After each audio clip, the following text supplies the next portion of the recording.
نکاح کے موقع پر جو تماش بینی آج کل معاشرے میں شروع ہوئی، جو کھلم کھلا رواج ڈالنے کی کوشش کی جا رہی ہے کہ ایک طرف باجا بھی بجے، گانے بھی بجائے جائیں اور دوسری طرف کوئی عالم آ کے نکاح بھی پڑھا دے، اس کے متعلق آپ حضرات سے گفتگو ہوئی تھی اور ماشاءاللہ علماء نے ہر دور میں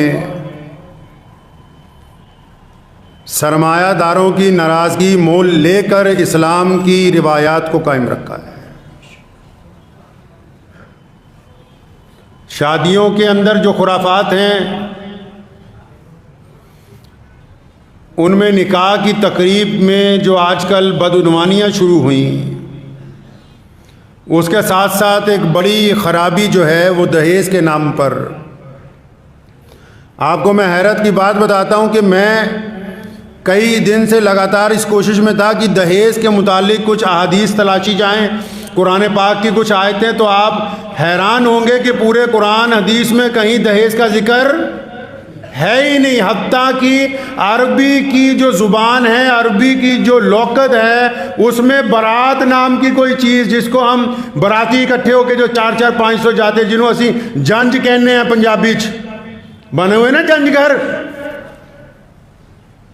جنج کا کہیں ذکر ہی نہیں۔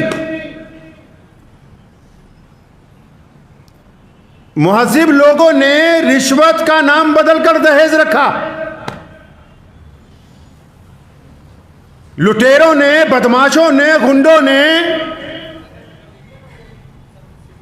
ہوس کے مارے ہوئے لوگوں نے، جن کو دوسروں کی بعصمت پڑھی لکھی اچھی بیٹیوں میں تمام صفات نظر آنے کے باوجود اندر دل میں ایک ہو کہ نہیں، جتنا مال لڑکی والوں سے کھینچ لیں دہیز کے نام کے اوپر کہ جی اپنی بیٹی کو دینے لگے ہیں، ان بدبختوں نے رشوت کا نام بدل کر دہیز رکھ دیا، جبکہ شریعت میں دہیز کی کوئی حیثیت اسلام کے اندر موجود نہیں ہے۔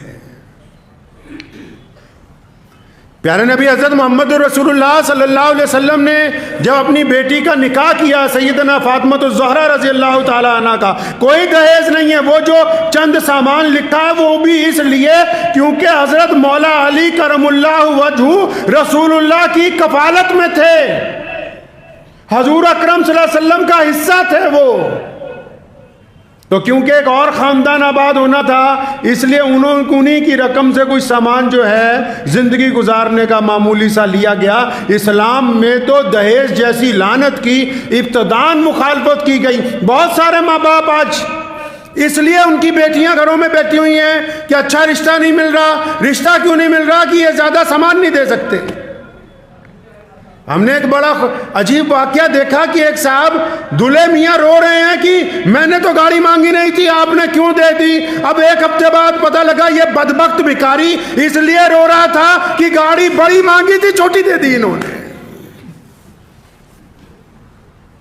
اس لیے شادیاں نہیں کر رہے کہ جی 4 چکے والی مل جائے تو پھر شادی کریں گے، 2 والی مل جائے۔ بے غیرت لوگ ہیں وہ لوگ، وہ مرد نہیں ہیں۔ اب پڑھیے اسلامی شریعت کو، جس بندے میں یہ لالچ ہے کہ میں کسی کی بیٹی کے بدلے ساتھ میں جہیز لوں گا، اور وہ تمام لوگ جو نکاح خواہ ہیں وہ بھی سنے جو یہ کہتے ہیں کہ یہ نکاح باعوض اتنے مہر کے، باعوض کا کوئی نام اسلام میں نہیں ہے، کوئی سودے بازی نہیں ہو رہی۔ مہر تو ایک تحفہ ہے لڑکی کو، لڑکی والوں کو نکاح کے ٹائم۔ باعوض کیا ہوتا ہے؟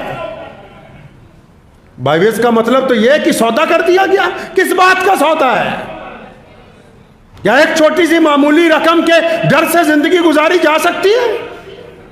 کیا 10-11 ہزار روپے یا چند چاندی کے سکوں کی بدولت میاں جو ہے وہ بیوی سے ڈر کے ساری زندگی گزار سکتا ہے؟ ارے میاں صاحب، یہ صرف ٹوکن آف لو جس کو بولتے ہیں، محبت کی ایک علامت کہ جی اتنا مہر دے رہے ہیں۔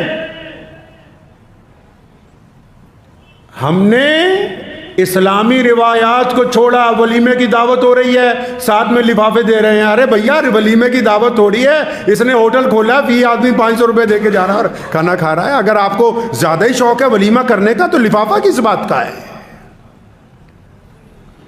چھوارے لے کے آ رہے ہیں لڑکے والے میں، ہم دیکھتے ہیں شادیوں میں چھواروں کا تھیلا اٹھائے جا رہے ہیں. اللہ کے بندے، جس لڑکی کے باپ نے تمہیں بہترین قورمے بریانیاں سارا کچھ کھلوا رہا ہے، وہ چھوارے نہیں کھلا سکتا ہے تمہیں؟ کیا تماش بھی نہیں ہے یہ؟ کہاں لکھا ہے شریعت میں کہ طے کرو کہ فلاں سامان چاہیے فلاں سامان چاہیے؟ اجی ہم تو منع کر رہے ہیں. کس انداز سے منع کر رہے ہیں؟ عورتوں نے عورتوں کا جینا حرام کر رکھا ہے معاشرے میں. آپ دیکھیں کوئی نکاح ہونے والا ہو، کوئی پاس ہی نہیں کہ محمد الرسول اللہ صلی اللہ علیہ وسلم کیسا نکاح چاہتے ہیں. بے شمار وظیفے کر رہی ہیں گھروں میں، بے شمار آیتیں پڑھ رہی ہیں، صبح شام تسبیحات کر رہی ہیں، اور دوسرے کی بیٹی کا جینا حرام کر رکھا ہے. یہ ساری دعائیں تسبیحاں تمہارے منہ پر ماری جائیں گی جو دوسرے کی بیٹی کے راستے کے اندر کانٹے بوتے ہو. تم اس طرح اللہ راضی ہوتا ہے؟ ایسے خدا کی رضامندی حاصل کی جاتی ہے کہ جی چاہیے نہیں دہیز نہیں چاہیے، اور تبھی زبان میں بچولیوں کو کہیں گے فلاں چیز بھی آ جائے فلاں چیز بھی آ جائے فلاں چیز بھی آ جائے. شریعت مطہرہ میں لکھا ہے کہ وہ بندہ مرد ہی نہیں ہے. مرد تو وہ ہوتا ہے جو اپنی قوت بازو کے زیور کے ساتھ اپنی بیوی کو چند کپڑوں میں اپنے گھر لاتا ہے اور پھر خوشگوار زندگی اس کے ساتھ گزارتا ہے. جس کو بیوی کے ماں باپ سے ساری زندگی امیدیں لگا کے رکھی ہوں، وہ مرد تھوڑی ہے، وہ تو پرلے درجے کا بے ایمان ہے. اور جو بے ایمان لوگ ہوں ان کے ساتھ رشتہ داری کرنا جائز نہیں ہے. بے ایمانوں کے ساتھ، لالچیوں کے ساتھ، ٹھگوں کے ساتھ اپنی بیٹی بیاہنا جائز نہیں ہے. کہاں کہتے ہیں شریعت میں؟ اگر تمہیں پتا کہ فلاں مال میں کھوٹ ہے، کبھی خریدتے ہو بازار میں اس مال کو جب پتا ہے کہ سامنے والے بے ایمانی کا اظہار کر رہے ہیں؟ تو پھر ایسے لوگوں کے یہاں رشتہ داری کرنے کی کوئی ضرورت نہیں ہے. پیارے نبی حضرت محمد رسول اللہ کہیے صلی اللہ علیہ وسلم، نبی علیہ الصلوۃ والسلام چاہتے ہیں، کیا چاہتے ہیں؟ نبی علیہ الصلوۃ والسلام چاہتے ہیں نکاح مسجد کے اندر ہو، سادگی کے ساتھ ہو، کم لوگوں اس میں شامل ہوں، ولیمہ سادگی کے ساتھ کیا جائے جس میں غریب مسکین موجود ہوں ساتھ میں. جو لوگ جو رئیس لوگ ہیں اپنی بیٹیوں کا جب نکاح کرتے ہیں، کروڑوں روپے کا اظہار کرتے ہیں کہ ہم یہ دے رہے ہیں، ہم وہ دے رہے ہیں، ہم یہ دے رہے ہیں، تو آپ معاشرے کو کوئی نیکی کی علامت کرنے نہیں چاہ رہے ہیں. آپ یہ نہ سمجھیں کہ آپ خدا کی گرفت سے بچ گئے ہیں. آپ کے ذہن میں یہ بات نہیں آنی چاہیے کہ ہم نے بہت اچھا عمل کیا. اللہ تعالیٰ کو جو عمل ناپسند ہے، چاہے وہ بڑے سے بڑا محدث کیوں نہ بن جائے، بڑے سے بڑا کوئی ملک کا حکمران کیوں نہ بن جائے، اگر وہ غلط کرے گا اللہ کی نگاہ میں گنہ گار ہے وہ بندہ.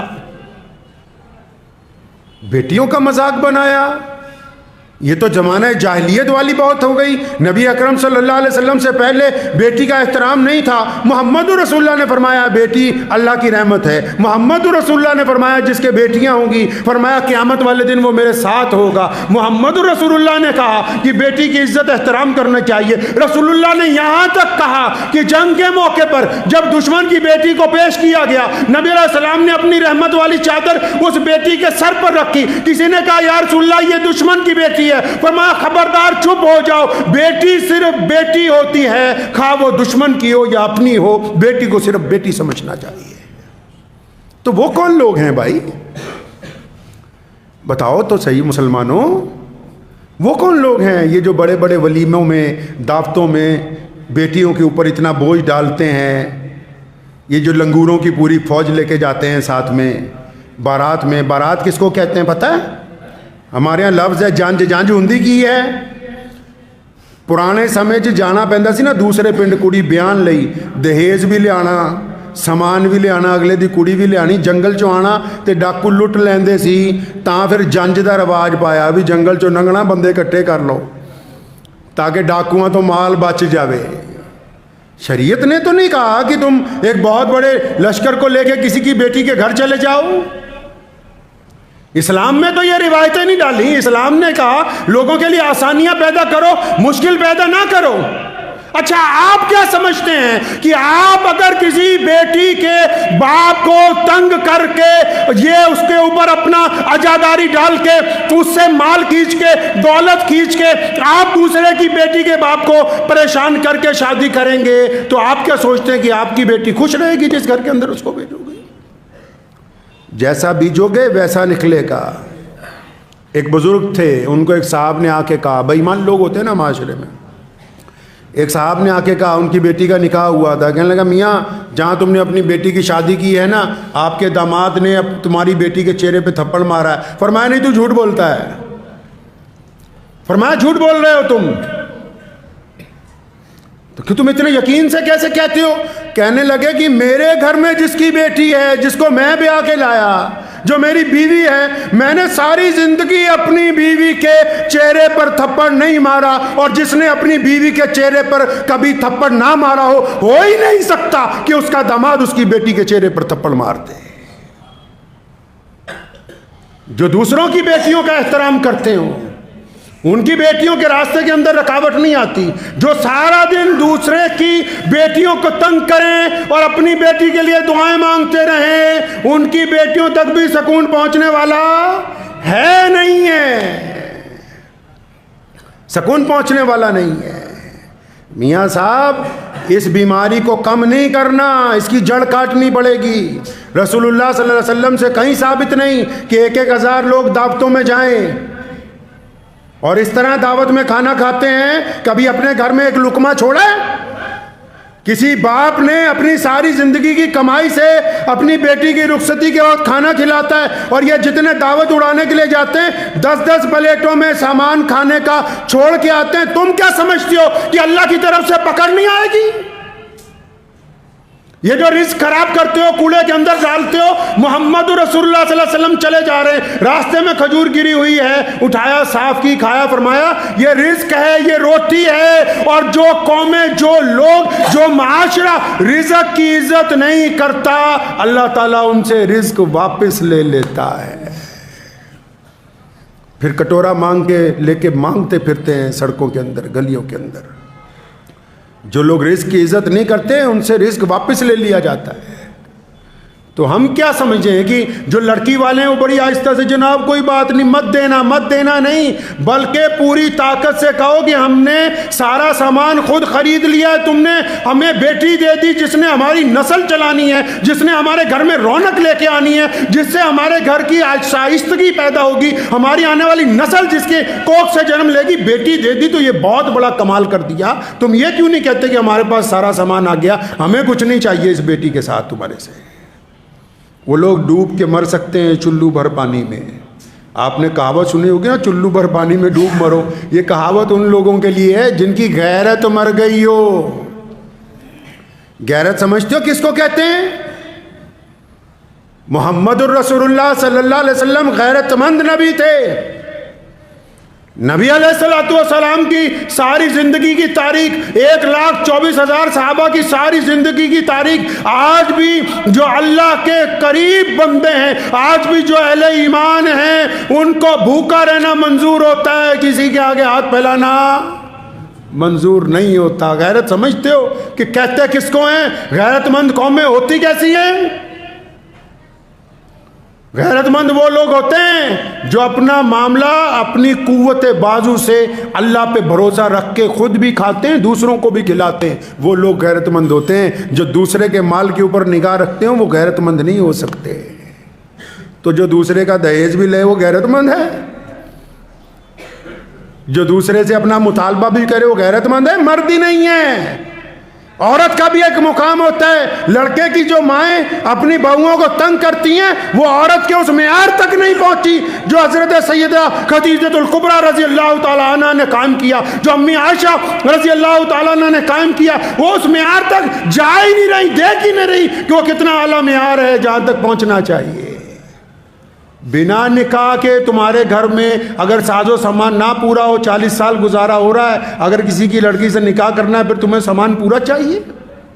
ہمارے ہاں ایک ریاست ہے صوبہ بہار، شاید کچھ لوگوں کو اچھی نہ لگے بات، وہاں میں اس بات کی خبر ملی کہ جتنے لوگ ہیں جب وہ شادی کرنی ہوتی ہے، لڑکے والے کہتے ہیں نقد لاؤ، نقد پیسے لاؤ تو نکاح ہوگا۔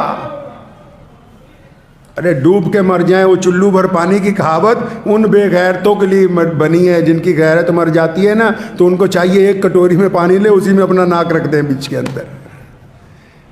مرد وہ ہوتا ہے، اچھی عورت وہ ہوتی ہے جس کی نیت صاف ہو۔ معاشرے میں یہ نہ سوچئے کہ لوگ اچھا کریں گے یا نہیں کریں گے، ایسے ہمارے پاس بہت سارے ذاتی واقعات ہیں، لیکن اس سنانے سے بہتر میں آپ کو یہ ضرور کہنا چاہتا ہوں کہ اگر آپ اپنی قوت عمل سے اس بیماری کو ختم کرنے کی کوشش کریں گے، ماں باپ بھی، رسول اللہ صلی اللہ علیہ وسلم کا حکم ہے ماں باپ کی اطاعت کرنی، قرآن نے کہا اف نہ کہو، لیکن اگر کہیں کہ حرام کام کرو تو پھر وہیں رک جاؤ بس، کہ جی ماں باپ اڑ گئے، بیوی اڑ گئی، باجا بجانا ہے۔ قابل مبارکباد ہے وہ تمام علماء کرام، میں پچھلے کئی دن سے لگاتار سوشل میڈیا پہ دیکھ رہا ہوں، جتنے باجا بجانے والے تھے ان کا ساتھ میں باجا بجا رہے ہیں نکاح کی تقریب میں۔ ایمانداری سے ایسا نکاح پڑھانے کی کوئی ضرورت نہیں ہے۔ جن کو شوق ہے دہیز لینے کا، جن کو شوق ہے دوسروں کی بیٹیوں کا مذاق اڑانے کا، جن کو شوق ہے ناچنے کا، گانے کا، ان کا نکاح پڑھانے کی کوئی ضرورت نہیں۔ جب تک توبہ نہ کر لیں، توبہ کر لیں تو پھر ان کا نکاح پڑھانے کی ضرورت ہے، اس سے پہلے کوئی ضرورت نہیں۔ تو آپ کیا چاہتے ہیں، ہم کیا چاہتے ہیں؟ رسول اللہ صلی اللہ علیہ وسلم سے دیکھیں اللہ اور اس کے رسول صلی اللہ علیہ وسلم کو کہ اللہ ہم سے کیا چاہتے ہیں۔ اللہ تعالیٰ کا حکم ہے، رسول اللہ خود فرماتے ہیں کہ مسلمانوں، اے انسانوں، اے دنیا کے رہنے والوں، لوگوں کے لیے آسانیاں پیدا کرو۔ ہم نے کتنی مشکلات پیدا کر دی۔ لڑکی والوں پہ ذمہ داری ڈالتے ہیں، کس بات کی؟ کہ جی کھانا اچھا ہونا چاہیے، کھانا بڑھیا ہونا چاہیے، 500 لوگ آئیں گے، 600 لوگ آئیں گے۔ اور اس کے ساتھ ساتھ ایک نئی بیماری چل گئی ہمارے سماج میں۔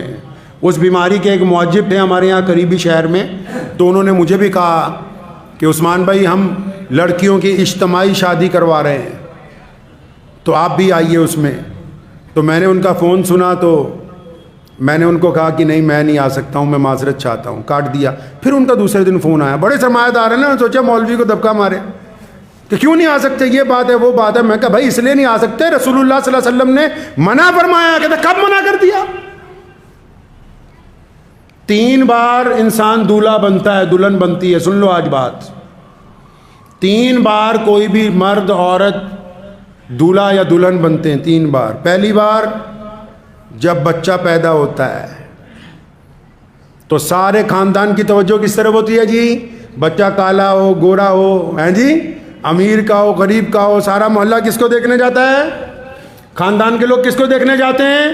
جو بچہ پیدا ہوتا ہے وہ دولہا ہے، چاہے وہ بچی ہے چاہے وہ بچہ ہے، لوگ خوشی سے دیکھنے جاتے ہیں اس کو، چاہے اس کا رنگ کیسا ہی ہے، شکل کیسی ہے۔ دوسری بار وہ دولہا دلہن تب بنتے ہیں جب ان کا نکاح ہوتا ہے۔ اس پارٹی کے اندر، پروگرام میں، ایسے تو صرف وی آئی پی لوگ چاہیے ہوتے ہیں، جلسوں میں ہمیں میٹنگز میں وی آئی پی چاہیے ہوتے ہیں، لیکن ہر آدمی ایک دفعہ پوری مجلس کی کشش کا مرکز بنتا ہے۔ لڑکی مرکز بنتی کب؟ جب اس کو دولہا یا دلہن بنایا جاتا ہے۔ اور تیسری مرتبہ جب لٹھا پہنتا ہے بندہ، جب انتقال ہو جاتا ہے، جنازہ تیار ہوتا ہے، تو اس کا چہرہ دیکھنے کے لیے لائن لگ جاتی ہے۔ تو ان ظالم سرمایہ داروں نے جو بالکل ہوش حواس میں جب دلہا بننا تھا، دلہن بننی تھی، جو سب سے پرفیکٹ، یعنی جس دن یہ محسوس ہونا تھا کہ ہاں آج اس مجلس کی رونق میں ہی ہوں، ان ظالم سرمایہ داروں نے، ان عزت کے لالچیوں نے اس کو نام دے دیا کہ ہم غریب لڑکے لڑکیوں کی شادی کروا رہے ہیں۔ پھر غریب لڑکے لڑکیوں کو دلہا دلہن بنا کے نیچے بٹھاتے ہیں، اسٹیج کے اوپر بڑے بڑے منتری آ کے بیٹھتے ہیں، بڑے بڑے لوگ آ کے بیٹھتے ہیں، بڑے بڑے مذہبی بھی رہنما آ کے بیٹھتے ہیں۔ اس وقت ان دلہا دلہنوں کی شکل دیکھا کرو، ان کو شرمندگی کا احساس ہوتا ہے کہ زندگی کا ایک خوبصورت موقع تھا، وہ بھی ان سرمایہ داروں کی بھیڑ چڑھ گیا۔ یہ سوچتے ہیں نیکی کر رہے ہو، نیکی نہیں کر رہے، تم غریبوں کی عزت نیلام کر کے خود عزت دار بننا چاہتے ہو۔ میرے پیارے نبی حضرت محمد رسول اللہ صلی اللہ علیہ وسلم نے تبھی تو فرمایا کہ ایک ہاتھ سے دینا ہے اور دوسرے ہاتھ کو خبر نہیں ہونی چاہیے۔ سب سے بڑی این جی او، میں دعوے سے کہتا ہوں، سب سے بڑی این جی او پوری دنیا میں مسلمانوں کے پاس ہے۔ کھربوں روپے کی زکوٰۃ ہر سال دے رہے ہیں، لیکن ہم کسی غریب کی بیٹی کی پنڈال میں شادی کے لیے کسی وی آئی پی کو نہیں بلاتے۔ ہم کسی غریب کو دیتے ہوئے، آٹا اور کمبل دیتے ہوئے فوٹو نہیں کھنچواتے۔ کیوں؟ کیونکہ غریب کی عزت نفس محمد رسول اللہ کے حکم کے مطابق زیادہ ضروری ہے۔ خربوزے کو دیکھ کے خربوزہ رنگ پکڑ لیتا ہے نا، کئی مسلمانوں نے بھی شروع کیا تھا کہ جی ہم غریب لڑکے اگر اتنا ہی شوق ہے تو رات کو ان کے گھر میں جا کے اس کے لڑکی کے والد کو جا کے جو پیسے دینے جا کے اس کے ہاتھ میں پکڑاؤ کہ یہ کھانے کا خرچہ ہم دے رہے ہیں، یہ سامان کا خرچہ ہم دے رہے ہیں، اگر تمہیں اللہ اور اس کے رسول کی خوشنودی چاہیے۔ ورنہ یہ جو بڑی بڑی باراتیں لے کے جا رہے ہیں، یا جو اربوں پتی دیندار ہونے کے باوجود حیرت ہے، کہیں گے نکاح مسجد میں کرنا ہے، اور پھر نکاح کے بعد دوسرے دن موٹا دہیز بھی لینا ہے اور پنڈال میں ناچنا گانا بھی ہے۔ خدا ان کو سمجھے گی یہ کہاں سے انہوں نے دینداری نکالی کہ نکاح مسجد میں ہوگا، اس کے بعد جتنے غلط کام ہے وہ باہر جا کے کریں گے ہم۔ اچھے اچھے لوگ جو اسلام اور دین کی بات کرتے ہیں دہیز کی گاڑی پہ چل رہے ہیں، اور شرم نہیں آتی؟ کوئی مردانگی ہے ہی نہیں یار۔ عزت نفس اس کو بولتے ہیں۔ لے لیا نوٹ مگر لے کے وہیں پھاڑ دیا، اپنے اسلاف کی غیرت کا علم گاڑ دیا۔ عزت دار وہ لوگ ہوتے ہیں جو دوسروں کے آگے ہاتھ نہیں پھیلاتے، جو دوسروں کی بیٹیوں کے اوپر خوف طاری کر کے ان سے سامان نہیں مانگتے، ان کو عزت دار کہا جاتا ہے۔ تو میری آپ حضرات سے بس یہی گزارش بھی ہے کہ اپنے اندر اس بات کو، اپنے مزاج کے اندر اس بات کو لے کے آئیں کہ صرف یہی نہیں کہ بارات نہیں لے کے جانی، صرف یہی نہیں کہ ولیمے میں لمبی دعوتیں نہیں کرنی، ان کی جڑ کاٹنی ہے، غریب کو احترام دینا ہے، عزتیں دینی ہیں۔ اور اگر کسی کو شوق بھی ہے غریب بیٹی کے نکاح کروانے کا تو اس کے باپ کی جا کے مدد کریں، پنڈال میں جا کے کسی بڑے آدمی کو لے جا کے ان کی عزت اچھالنے کی کوشش نہ کریں۔ بس انہی الفاظات کے ساتھ آپ سے اجازت چاہتا ہوں۔ دعا کیجیے اللہ تعالیٰ مجھے بھی اور آپ سب کو بھی ان باتوں پہ عمل کرنے کی توفیق